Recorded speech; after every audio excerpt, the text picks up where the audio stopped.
Atos, capítulo 9, versículos 36 a 38. Havia em Jope uma discípula por nome Tabita, nome este que traduzido quer dizer Dorcas. Ela era notável pelas boas obras e esmolas que fazia. Ora, aconteceu naqueles dias que ela adoeceu e veio a morrer. E depois de a lavarem, puseram-na no cenáculo.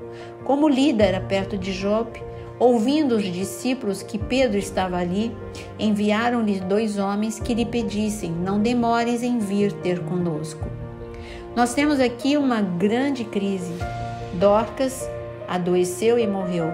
Parece que essa é a única crise no texto.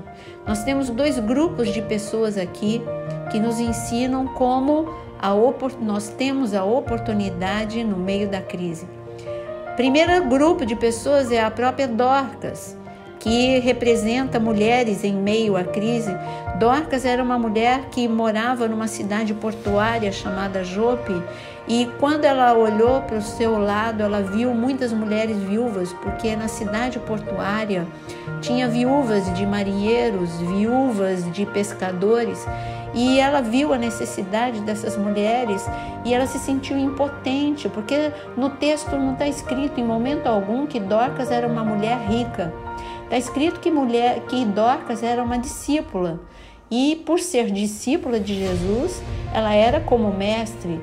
As pessoas viam em Dorcas amor, empatia, misericórdia, mas não está escrito que Dorcas era uma mulher rica. Outra característica que mostra, que fala o texto, de que Dorcas era uma mulher notável, ou seja, ela era uma mulher que tudo que ela fazia era com excelência. Agora, não está escrito que ela era uma mulher que tinha dinheiro para ajudar na crise dessas outras mulheres.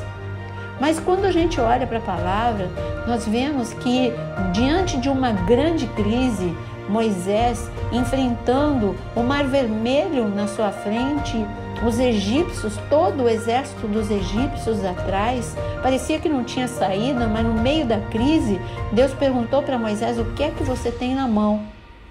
Moisés disse: eu tenho um cajado comum, um cajado que não tem nada de especial nesse cajado, um cajado que foi usado por tantos anos para pastorear as ovelhas do meu sogro. Esse cajado não tem nada de especial, mas Deus disse: o que você tem na mão é isso que eu vou usar. Pega o teu cajado, levanta e você vai ver o sobrenatural acontecer. E no meio da crise, olha, Moisés, ele viu a oportunidade. O Mar Vermelho abriu e era só o cajado que ele tinha na mão. E Dorcas no meio da crise? Eu não tenho dinheiro, Deus. Essas mulheres, eu quero ajudar essas mulheres. Deus pode ter perguntado para Dorcas: o que é que você tem na mão? E Dorcas pode ter respondido o que Moisés respondeu: nada de especial, Deus. Só uma agulha e uma linha. Eu só tenho isso.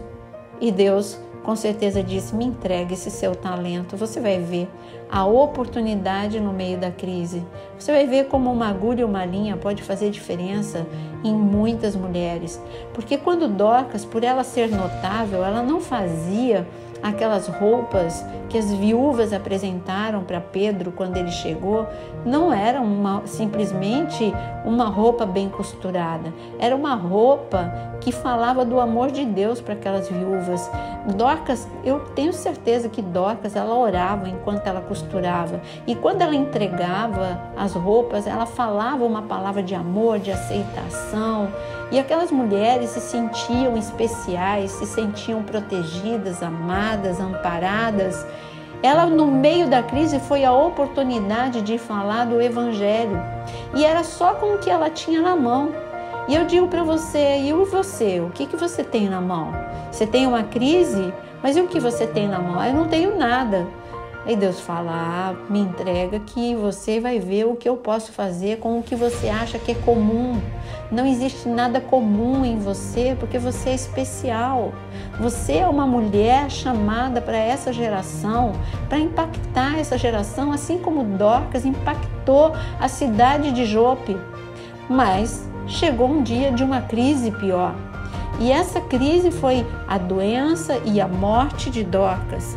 Mas parecia irreversível, mas o outro grupo de pessoas que eram discípulos da cidade, quando olharam para aquela morte, eles se uniram e no meio da crise, eles falaram, não, nós não vamos nos comportar como os discípulos no Getsêmani, que no meio da crise eles dormiram de desânimo e quando eles acordaram, eles fugiram. No meio da crise você pode tomar essas duas atitudes erradas, desistir, desanimar, como os discípulos no Getsêmani, ou fugir, tentar fugir do problema. Nenhuma dessas duas atitudes. Você precisa perguntar para Deus o que Ele vai fazer de espetacular no meio dessa crise. E aquele grupo de discípulos, eles resolveram se unir, eles se uniram, eles oraram, eles entenderam que aquele não era o fim na vida de Dorcas e por isso eles mandaram chamar Pedro. Olha só, um outro grupo de discípulos que falaram, o que a gente tem nas mãos? O que a gente pode fazer? Bom, a gente pode orar. No meio da crise, vamos orar e algo especial vai acontecer. E foi o que aconteceu. Deus tocou no coração de Pedro. Pedro chegou na cidade e quando Pedro se deparou com o corpo de Dorcas, ele também estava diante de uma crise. Mas Pedro também, ele entendeu que essa era a oportunidade do milagre, era a oportunidade daquela cidade ser impactada mais ainda pelo poder de Deus.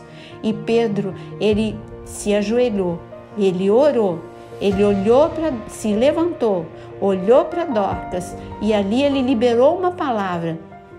E o Espírito de ressurreição tocou em cada órgão de Dorcas, tocou na corrente sanguínea de Dorcas. O poder explosivo de Deus no meio do caos, no meio da crise, foi liberado. E eu digo para você que a oração tem esse poder.